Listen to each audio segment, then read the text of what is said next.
নমস্কার বন্ধুরা, ইউপিএসসি অর্থাৎ ইউনিয়ন পাবলিক সার্ভিস কমিশনের পক্ষ থেকে ডিফেন্সের সেকশনে অর্থাৎ national defence academy naval academy examination 2024-এর নতুন বিজ্ঞপ্তি জারি হয়েছে। দেখতেই পাচ্ছেন যে 15/5/2024 এই তারিখে এই নোটিশটি পাবলিশ করা হয়েছে। তো এই নোটিশের মধ্যে ক্যান্ডিডেটের কী যোগ্যতা লাগবে, কবে পরীক্ষা হবে, তা লাস্ট ডেট কত, সমস্ত কিছু আমি এই ভিডিওতে পরপর বলতে থাকবো। তো বন্ধুরা, আপনারা ভিডিওটি ভালোভাবে দেখতে থাকুন। How to apply. তো বন্ধুরা, প্রথমে আপনারা upsconline.nic.in যে অফিসিয়াল ওয়েবসাইটটি আছে ওখানে ভিজিট করবেন। ওখানে যে ওয়ান টাইম রেজিস্ট্রেশন বলে একটি লিঙ্ক পাবেন, ওখানে ক্লিক করার পরে আপনারা ফর্মটি ফিল আপ করতে পারবেন। ফর্ম ফিল আপের আমি সম্পূর্ণ ভিডিও পরবর্তী ভিডিওতে আমি দেখিয়ে দেবো আপনাদেরকে। তো প্রথমে মডিফিকেশনের জন্য আপনারা একটি ডেট পাচ্ছেন, সেটি হলো 11/6/2024। অর্থাৎ এইটি মডিফিকেশন করার সময়টা দেখতে পাচ্ছেন যে 5/6/2024 থেকে 11/6/2024 এই ডেটের মধ্যে আপনারা ফর্মটি কোনো প্রকার ভুল হয়ে থাকলে সেটির মডিফিকেশন করতে পারবেন। এবং এই ফর্মটির last date of application submission দেখতেই পাচ্ছেন যে 4/6/2024 till 6 PM। এবং এখানে দেখতে পাচ্ছেন যে প্রত্যেকটি রং অ্যান্সারের জন্য একটি করে নেগেটিভ মার্কিং ধার্য করা হয়েছে।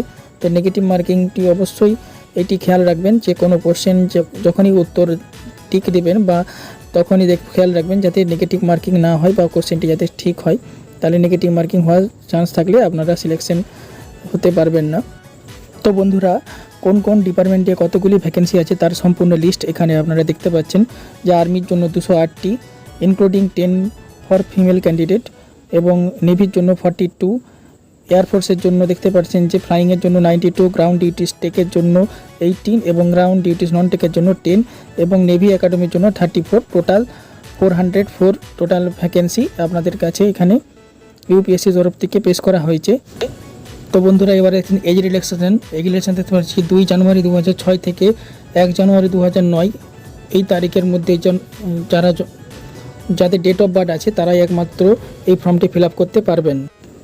তো বন্ধুরা, এডুকেশন কোয়ালিফিকেশন দেখতে পাচ্ছেন যে দুটি ক্ষেত্রেই আপনাদেরকে উচ্চ মাধ্যমিক পাস হতে হবে, অর্থাৎ 12 স্ট্যান্ডার্ড পাস হতে হবে। এয়ারফোর্স এবং ডিফেন্স একাডেমি নেভি দুটো ক্ষেত্রেই আপনাদেরকে 12 পাস হতে হবে।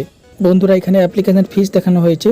তো অ্যাপ্লিকেশন ফিস দেখতে পাচ্ছেন যে এসটি, এসসি এবং ফিমেল ক্যান্ডিডেটদের জন্য কোনো প্রকার ফিস লাগবে না, শুধুমাত্র জেনারেলদের জন্য 100 টাকা করে ফিস ধার্য করা হয়েছে। তো এখানে দেখতে পাচ্ছেন যে হাউ টু অ্যাপ্লাই, যেটা আমি আগেই বলে দিয়েছি যে ইউপিএসসির যে অফিসিয়াল ওয়েবসাইট আছে upsconline.nic.in ওখান থেকে আপনারা এই ফর্মটি ফিল আপ করতে পারবেন।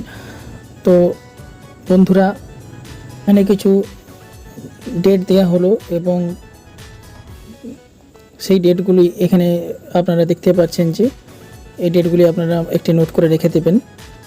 এরপরে তো বন্ধুরা, এই ভিডিওটি ভালো লাগলে একটি লাইক, শেয়ার এবং সাবস্ক্রাইব করবেন এবং সমস্ত বন্ধুদের সঙ্গে শেয়ার করবেন। Thank you for watching this.